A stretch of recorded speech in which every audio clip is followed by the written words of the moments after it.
Hi friends, welcome to D3 channel.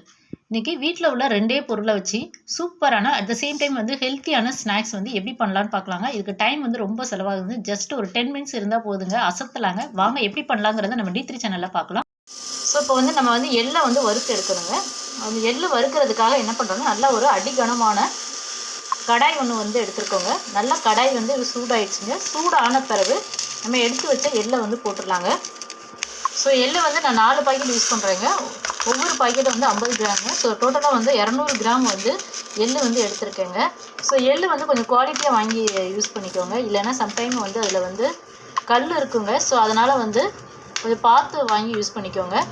So இப்போ நம்ம எல்லா எல்லையுமே கொட்டியாச்சுங்க. கொட்டிட்டு இதை நம்ம என்ன செஞ்சுக்கலாம், நல்லா வறுத்து எடுத்துக்கலாம். ஸோ எள்ளை நல்லா லோ ஃப்ளேமில் வச்சு வறுத்துக்கோங்க. ஸோ ரொம்ப ஹீட்டாக வச்சிங்கன்னா டக்குன்னு கருகிற மாதிரி இருக்குங்க. ஸோ அதனால் இதை கொஞ்சம் பதமாக பார்த்து வறுத்து எடுத்துக்கிறதுங்க. ஸோ இது எந்த அளவுக்கு நம்ம வறுத்து எடுத்துக்கலான்னா, இந்த எள்ளு ஒன்றோட ஒன்று சேர்த்து டப்பு டப்புன்னு வெடிக்கிற சவுண்டு கேட்குங்க. ஸோ அந்த அளவுக்கு நம்ம நல்லா வறுத்து எடுத்துக்கலாங்க. லைட்டாக கலர் சேஞ்ச் ஆகிற மாதிரி இருக்கும். ஸோ அதுவும் நம்ம கரெக்டாக இருக்கும். இப்போ நமக்கு நல்லா டப்பு டப்புன்னு சவுண்டு நல்லா இதுவாகுதுங்க. ஸோ இந்த ஸ்டேஜ் கரெக்டாக இருக்கும். இப்போ நம்ம ஸ்டவ்வை ஆஃப் பண்ணிவிட்டு வேறு பிளேட்டுக்கு ட்ரான்ஸ்ஃபர் பண்ணிடலாம். இதே கடாயிலே வச்சுருக்க வேண்டாங்க. வச்சுருந்தா அந்த ஹீட்டுக்கு டக்குன்னு இதுக்கு சேஞ்ச் ஆகிடுங்க. ஸோ எள்ளு நல்லா பொரிஞ்சு வரும்போது என்னன்னா, எள்ளோட வாசனை நல்லா தெரியுங்க.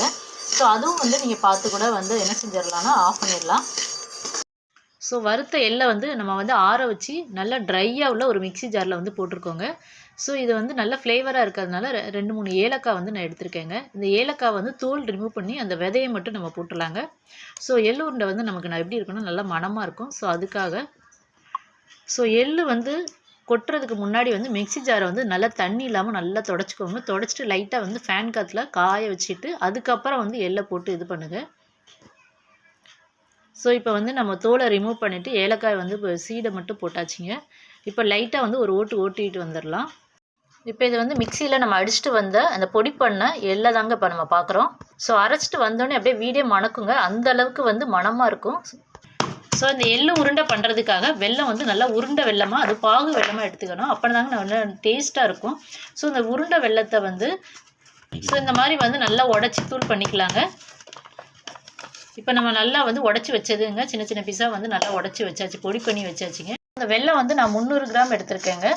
அதாவது 200 கிராம் எள்ளுக்கு 300 கிராம் வெல்லம் எடுத்துருக்கேன். இந்த இப்போ பொடி பண்ண வெல்லத்தை ஆல்ரெடி நம்ம பவுடர் பண்ண எள்ளில் இதை ஆட் பண்ணுறோங்க. ஆட் பண்ணி இதையும் லைட்டாக ஒரு ஓட்டிட்டு வரலாங்க. ஸோ அந்த ஹீட்டுக்கே நல்லா இதுவாகிடுங்க நமக்கு. ஸோ இப்போ இதை அரைச்சி எடுத்துகிட்டு வந்துடலாங்க. நான் அரைச்சிட்டு எடுத்துகிட்டு எப்படி இருக்குன்னு காமிக்கிறேன்.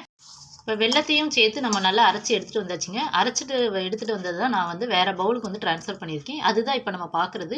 இந்த எள்ளு உருண்டையை பொறுத்த வரைக்கும் என்னென்னா, சூட்டோடு நல்லா உருண்டை பிடிச்சிடணுங்க. கொஞ்சம் ஆறுன பிறகு பிடிக்கலான்னு வச்சுருந்தோம்னா நமக்கு பிடிக்க வராதுங்க. ஸோ இந்த மாதிரி சூட்டோடு உருண்டை பிடிச்சிடலாங்க. உங்களுக்கு சைஸ் எப்படியோ அதுக்கு தகுந்த மாதிரி பிடிச்சிக்கோங்க. இப்போ சின்ன பசங்களாக இருந்தாங்களா, அவங்களாம் பிடிக்க சொன்னீங்கன்னா நல்லா விரும்பி பிடிப்பாங்கங்க. ஸோ இப்போ நம்ம எல்லாத்தையுமே உருண்டை போட்டாச்சுங்க. எவ்வளோ சூப்பராக வந்திருக்கு பாருங்கள். டேஸ்ட்டு சூப்பராக இருக்குங்க. இதுக்கு பெருசாக நிறையா பொருள்லாம் எதுவும் தேவையில்லைங்க. வெறும் 2 பொருளில் சூப்பராக எள்ளு உருண்டை செய்யலாங்க. இப்போ ஸ்கூல் விட்டு வர பசங்களுக்கு சீக்கிரமாக செய்யக்கூடிய ஒரு ஸ்நாக்ஸாக கூட இருக்குங்க. நீங்கள் ஒரு 10 மினிட்ஸ் ஸ்பெண்ட் பண்ணிங்கனாலே போதும். குயிக்காக நம்ம செஞ்சு கொடுத்துர்லாங்க.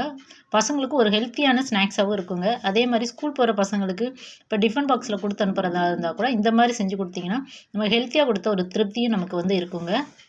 இப்போ நீங்கள் கடையில் எள்ளு உருண்டை வாங்கி சாப்பிட்ருப்பீங்க. அது எந்த அளவுக்கு ஹார்டாக இருக்குன்னு இப்போ தெரியும் உங்களுக்கு.